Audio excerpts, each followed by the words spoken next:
Magandang hapon. Una-una, in-order natin na GoPro yung chest. Nilalagay ba dito para makapag-video na tayo ng matagalan? Kaya rin na mga kabunsa, in-order ako ng aking manugang. So dumating na sakto-sakto sa birthday ko ngayon. Unbox natin mga kabuns para makita natin kung maganda nga itong ating in-order na chest GoPro.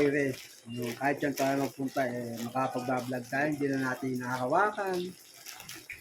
Ito, ina-unbox na natin. Kasi nahihirapan nga tayo na hinahawakan natin yung ating cellphone pag nag-vlog.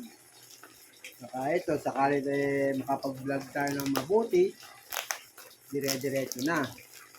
Hindi yung hihinto muna ako sa tricycle, ang motor, hawakan ko habang tumatakbo, delikado pa yun. Mamaya, malaglag pa yung cellphone natin, mga kabooms. Kaya ito, nilangkas na natin, lahat kung talagang legit itong ating in-order o in-order na aking Manila. So, ito nga mga kabooms, legit nga ito. Ayan. Tingnan natin mabuti, ito nga, ating lalagyan ng cellphone. Ito. Yan ang ating unbox natin.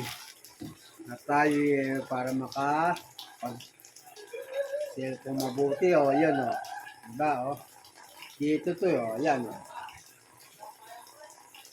tinatag na kabus. Isusuot natin yun yan. Kabus, sinuot na natin. Para makapag-vlog tayo. Dito to,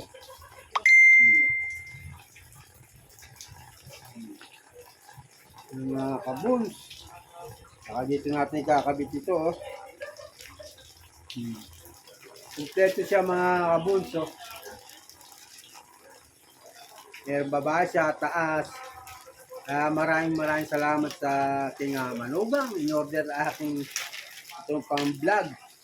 Kahit saan tayo magpunta, kahit na nakamotor na tayo. Ay ba-vlog na natin yung ating gustong i-vlog. Sa pagtitinda natin, sa pagtakbo, lahat po pwede na dito. Kaya hanggang dito na lang. Maraming salamat. At aking manugang. Yan, maraming salamat sa lahat ang binibigay mo sa akin. So hanggang dito na lang, pakipollow at pakishare na lang ang ating video mga kaboons. At tayo magsisimula na sa ating pagbablog. Bye-bye! Follow and share lang mga kaboons.